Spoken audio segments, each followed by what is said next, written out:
appreciate it.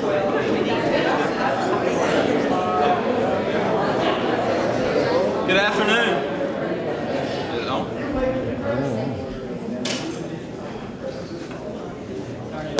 There you go.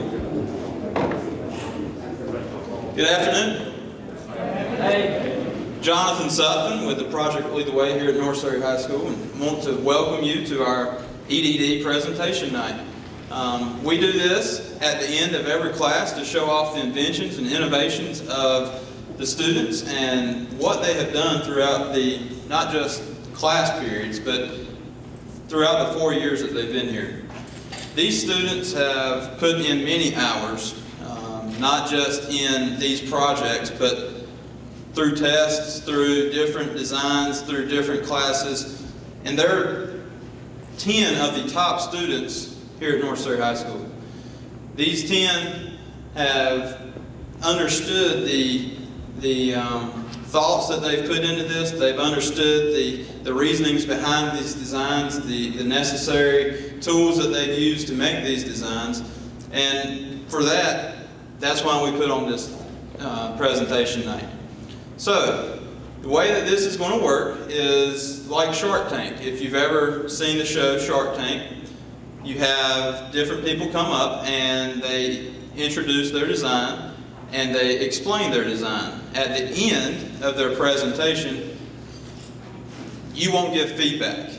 You'll wait until the very end of the night and come up here and ask each group individual questions and understand their products a little bit more one-on-one basis. So each presentation is roughly about 15 minutes. So they will, or you will understand their product a little bit better at the end of the night whenever they get finished. The evaluations that you got, these are to grade each group.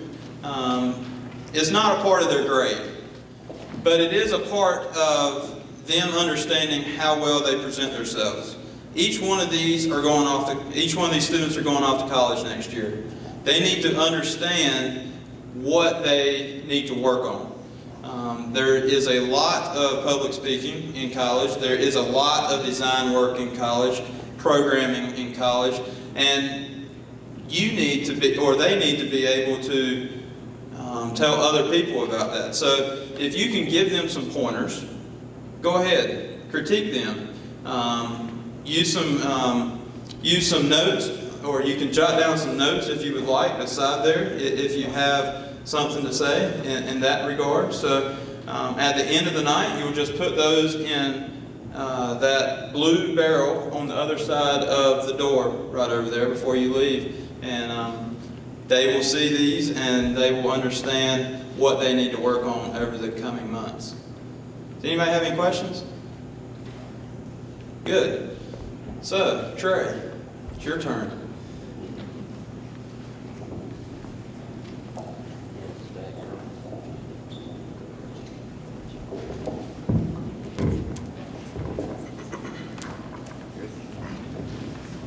Good evening, everyone. My name is Trey Gates. And I'm Drew Jones. And we're the Slurp Stopper group. The Slurp Stopper is a bottle cap lock, and we'll give you a quick demonstration of our design here. As you see, we have the main bottle cap lock itself, which is a two-piece design. To put it together, you put it around the cap of the bottle. You close it. You put the lock through the lock holes. And there you go, she's all locked up. Okay. At the beginning of this class, we started off by thinking of things that we liked, things that we hated, and everyday problems that we would like to see solved. So after this, me and Drew seen that we would like to see the problem of people stealing your drinks fixed. It goes on every day.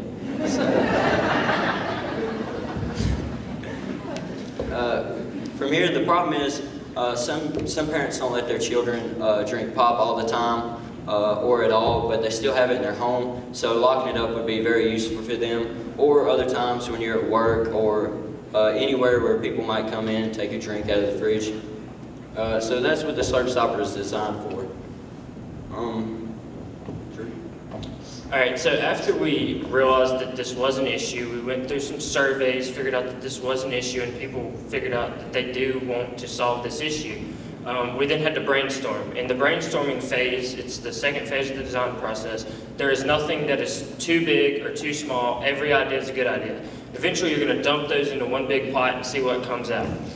For us, what came out, if Trey will, was we have two main designs that we had. We ended up going with neither. Through the design process, we figured out that these weren't the two best designs for us. But the drawings we have, one on the left over here is a completely adjustable. It runs on a rail system. We wanted it to fit more than just two types of bottles. We're hoping for Gatorade bottles, which have a little bit bigger, milk bottles, which are a little bit thinner. That we ran into design issues with. The next one Trey came up with, it's a built-in hinge. With that one, it's a little bit too fragile for what we're trying to do. After the brainstorming phase, we went straight into researching previous ideas and then generating some of our own. Through this, me and Drew went out on the market and online to see what was out there to lock up different items, such as bottles and valves, different things. We found many different bottle cap locks for adult beverages, such as bottles with corks in them. When we did find one with that went on glass bottles with metal bottle caps. We have two designs, one for twist cap bottles and one for metal bottle caps. The one we found for the metal bottle caps, it was smaller than this. It wasn't very strong. It was held together by a screw and a bolt, which could be taken apart, and that defeats the whole purpose of locking up your drink there. So from there, me and Drew took in this, and we wanted to make something more durable, something a little bit bigger, a little bit bulkier, and something that would prevent people from just getting into your drinks overall. So after all of this brainstorming and researching, we then had to narrow it down a little bit and figure out what were the main things that we wanted our product to have. So we had to come up with different constraints and everything that our design had to fit within. Two of our big ones was the first one that had to be eco-friendly. Me and Trey and our mentor, Mr. John Pretty, who thank you for being here tonight. We've all got together and we talked about that eco-friendly is a huge deal. So we definitely wanted it to be recyclable and pretty easily recyclable. The other one was we do not want the stain to be absolutely humongous.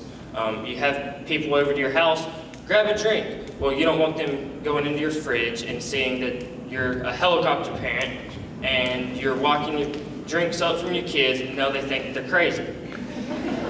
So we definitely wanted it to be pretty sleek, pretty small for the marketing side of it. Yeah, from here we went straight to exploring the different possibilities within each idea. We come up with 4 ideas that we wanted to go towards.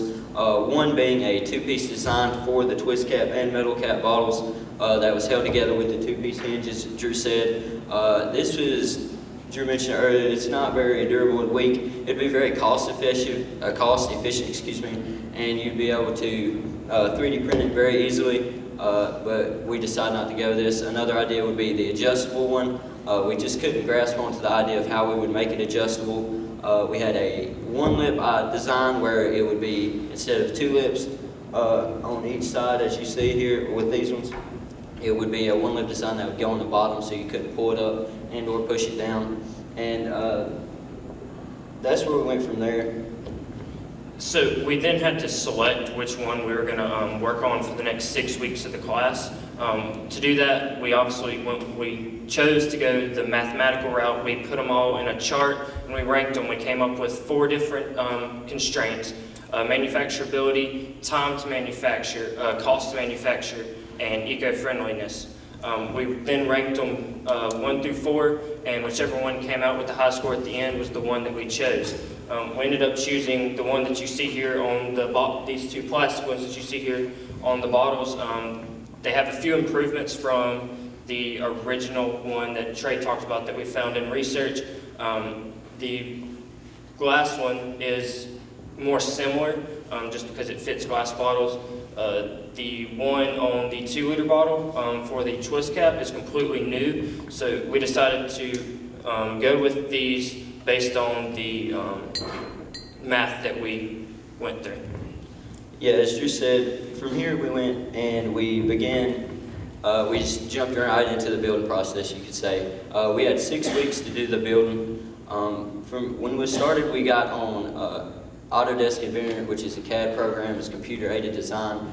We went into this to help us draw these on the computer so we could then take them and 3D print them. Yeah, so after we had the drawings and everything, we then had to figure out how we were going to make it. Obviously, it's prototyping, so we're fortunate enough here at North Surrey, we have a 3D printer that is readily available for our use. It's pretty cheap to use as well, so it was good for us that we have that. All of the ones that are not metal, we 3D printed here at North Surrey. We went to explore different possibilities as to what we could make these out of. Outside of 3D printing, we went to United Plastics and talked with Stan Sanders. Yes. Mr. Stan Sanders, he gave us and the Duncan Daddy group a tour of the plant and kind of discussed with us about injection molding. That was the way that we wanted to go, but due to cost of a startup, it's around $100,000 for a mold, and we were given a budget of $200,000. We also went to Ottenweller, and I'm forgetting your name. I'm drawing a blank. Mr. Brandon Palmer, I apologize. But he was nice enough to make us take his time and make us this metal one that you see here. It's milled out of aluminum, and this actually took him more time than you would think because the files that we sent him to that he needed, they were not compatible with the machines that he had. So he had to actually go through and measure everything himself, and we'd like to thank him for that. After 3D printing and getting this one out of aluminum, we began testing our model and prototypes. We performed several different tests, one being drop the slurp stopper from 6 feet 10 times. It passed this, it didn't damage the slurp stopper any. We then put the slurp stopper within a freezer for 24 hours to see if it affected the plastic any. The slurp stoppers are made from PLA plastic and it did not. We gave it to 10 different people. We said, rip it off, pry it off, whatever you got to do, see if you can do so. They were not able to do that. We opened and closed it 100 times to see if it affected the function of the system, which it did not. One problem we did find is we took it to Mr. Hodges' room. He had a hammer nail in his room at the time, and he hammered the roll pin right out. Not very good. So, and then he was able to put it back in with a hammer. So it's like nobody ever got into it, or nobody knew. This is one big problem that we figured that we needed to do, and Drew's going to tell you a little bit about some of the refinements we went with. Yeah, so obviously they are made of plastic, so you take a hammer to them, they're going to completely shatter. That's not what we're trying to avoid. The idea is if your kids are in there in the kitchen banging on something with a hammer, you're going to know. You can go in there, you can stop them. Or if somebody is stealing them out of your fridge and hitting them with a hammer at the workplace, you're going to know. That's not what we're trying to solve. The issue that Mr. Hodges exposed for us, the roll pin slid out the bottom. There is nothing to stop it from sliding out on either end. So to combat that, we then put a 1/10 of an inch of plastic on one of the ends. So now you can still take a hammer and a nail and drive it through. But like I said, it's going to break it, and people are going to know that it has been broken into, and you can go looking for the culprit. We began then to create or make it, and as we said, we visited Ottenweller and United Plastics to see the different manufacturing processes that were available to us. We really liked the idea of injection molding, although due to our budget we're not able to do so. So from here we will continue to 3D print these. As we grow, we may consider some of these more. 3D printing is very accessible, especially in our classroom.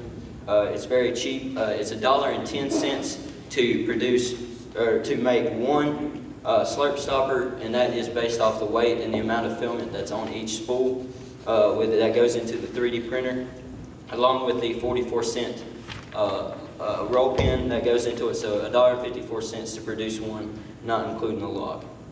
Yeah, so the lock that we chose to use is a $6.49 master luggage master lock we bought it at Lowe's Hardware. Pretty easy to buy. We then we started discussing with our Mr. Pretty if we should sell them separate. How should we take the next step into market? Should we sell them together? Should we sell them separate? His recommendation, and me and Trey talked about it, and we agreed that without the lock, our product is completely useless. It's a $6 lock, and Mr. Pretty's been in finance for 40-some years, and he said that wholesale you can get for about half of retail. So we feel like we can get the lock for anywhere from $3 to $3.50.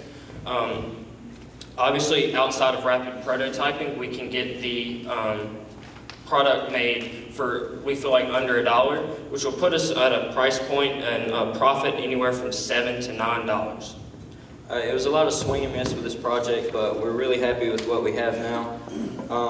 We want to thank Mr. Pretty for being our mentor and just helping us to come up with new ideas. Mr. Sutphin for pushing us to our limits. Brandon Palmer over at Ottenwiller and Stan Sanders at United Plastics. I want to thank them for helping us, and thank you all for coming out here tonight.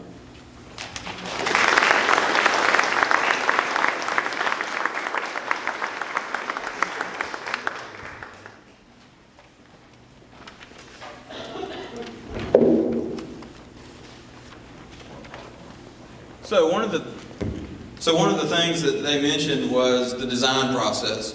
In Project Lead the Way, that's what it's about. It's not about if the product works. It's not about if it fails. It's about the process that they took to get them to the end product. So luckily, all 4 of these products worked, but that's not a pass or fail type thing. So whenever you hear these guys, pay attention to the processes that they went through to make the products, not just if it worked or failed. So the next group that we have is the Smart Mail group. This was a different group because it was the first group in 4 years that actually started coding and done something electrical. So we had 2 of those groups this year, and both of them were great groups. They kind of bounced things off of each other and helped each other. And without further ado, Smart Mail.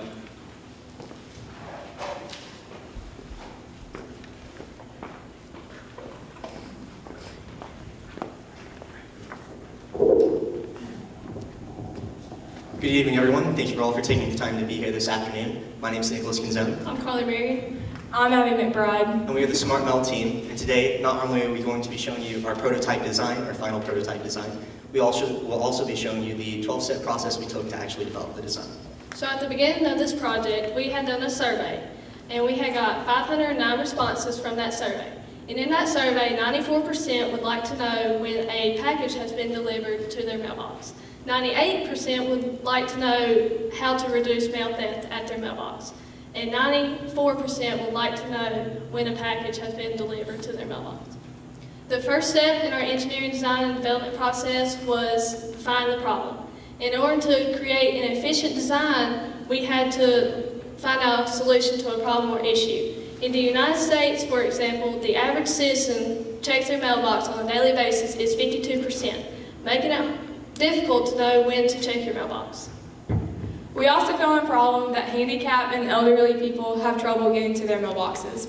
And to add to these issues, roughly 10,000 criminals are caught each year for mail theft or identity theft through the mail delivery process or the mail delivery system, making the owner of the mailbox unsure if even anything was stolen when they're testing the mailbox. The next step in our design process was to brainstorm. My brainstorming idea was to put all the components into a plastic seal that would be waterproof, that would have an adhesive bag that would stick to the top of the mailbox. My idea was to put our product on the side of the mailbox with the ultrasonic sensor on a false bottom. I also had the idea, if you had a big package, to have a sensor on the bottom to have a package sensor as well. Finally, my design idea, as you can see on the board on the left-hand side, is actually having all the same components using the Raspberry Pi, which we'll talk about later in our presentation, as well as a few other electronics, and having them in a small compact case that would fit on the top of the mailbox, following off of Abby's idea. and having that in a small inconspicuous device or plastic case that could fit on the top of the mailbox. We then had to research other ideas, and one of the ideas that we researched was Smart Home, which was a device that had a sensor on the lid of the mailbox, and when you opened it, you would have a device inside your home, and when the mailbox was opened, it would light up inside your home. And the problem with that is if you missed that light going off, you would not even know that something had been put in your mailbox. And then we also researched Posty Bells, which was a product that sent an alert to your phone, similar to ours, except for it was a lot bigger, and we wanted to market people who may not have cell phones. Next product was the Mail Beacon, and as we researched, customers were complaining that it had only worked 1 day, 3 days, or a week, and a customer had asked what they could do to make the product more efficient. So to combine all these products that we researched to come up with our final design, in order to compete with these fellow concepts that we were actually looking at, the major flaw we noticed was it never actually told you exactly what was inside the mailbox. It would sense what was inside the mailbox and send you some sort of message directly to whatever device you're using. We wanted to solve the issue or the flaw of actually being able to detect exactly what was in your mailbox, so you know if it's important, if you need to take a look at it real soon, or you can take a look at it later, just so you know what's in the mailbox at all times. So to add to this, to continue with this process, we actually had to identify the constraints. So following the process, obviously the main constraint would be, as the flaw stated, that the camera module or some sort of device, such as a camera, would have to sit inside the mailbox itself, taking a picture of what is inside, as well as another constraint we need to follow is a long battery life or a rechargeable battery time, based off of the research we designed or followed, as well as the reviews we looked at with our research designs that we took a look at. As well as following the same concepts as we had with our original sketches, was being able to develop a design that was inconspicuous or very small inside of the mailbox itself. So then we had to explore possibilities, and in the 3 researches that we done, we decided to bring them all together to make our one design. Before we could start building, we had to make a design proposal that we had to get passed through Mr. Supton and our mentor, Graham Stewart. And so if you want to see that, you will be able to see that after everyone presents.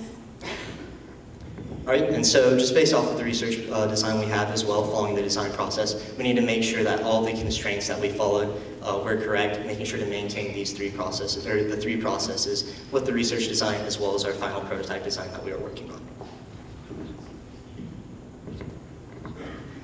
All right, so we're going to work on the actual prototype itself. So the marketing prototype design that we came up with originally followed all the same component constraints that we had. So the device itself had the Raspberry Pi, which we'll talk about later, which is the main computer base for the actual system itself. And it had the other components as well that we'll talk about later, which is the ultrasonic sensor, the camera module, the LED sensor, which we'll talk about later as well. The main flaw we had was the actual design of the base of the actual prototype design we had with our original design. So what we had originally was basically just a small 3D printed slab that we put all the electronics on just to test. That way we'd be able to test and make sure all the programming, all the efficient design with the electronics themselves would work correctly when we actually developed the project. The only issues with this was that when we set it on top of the slab, all the electronics were very noticeable. It looked like an electronics device sitting inside a mailbox, and we didn't really want that. We wanted to make sure it was actually inconspicuous with the design itself. What these devices do is the Raspberry Pi will start the program when the ultrasonic sensor senses that mail has went through the mailbox. It has a 20-second wait time, so if the mailman forgets something or has another package put in, they have 20 seconds to put it in before the LED light turns on and the camera takes a picture and sends an email. So we'll go ahead and take a look at the device itself. We did refine the design of the actual case itself, which was our major flaw. So when we fix the case, we'll go ahead and take a look. We have the device already set up with the program. We went ahead and turned the device on, which is very simple. You just plug it in, set it inside the mailbox with either magnetic strips or magnetic pieces, or you can switch it if you have a plastic mailbox. You can use adhesive strips or adhesive components on the device itself. So we'll go ahead and test it for you before we actually show you what's going on with the device itself. So we have a sample letter here. It just says North Surrey High School with the address on it because we didn't want to use our personal addresses for important reasons. We don't want you guys to know where we live. We'll go ahead and set the letter inside. Now what's going to happen is the ultrasonic sensor. If you don't know what an ultrasonic sensor is, basically in our device, it's what's detecting what's actually going on inside of the mailbox. So it knows when something is being put in, when something is being taken out. Right now it knows a letter is inside the mailbox. How it does that is it uses sound or echolocation, which we'll talk a little bit more later in the presentation when we go through the actual design itself.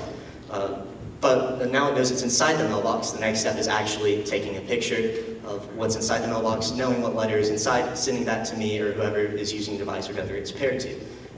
So we did put a 20-second window on actually, before it takes the picture, it turns the LED on so you can see what's going on inside.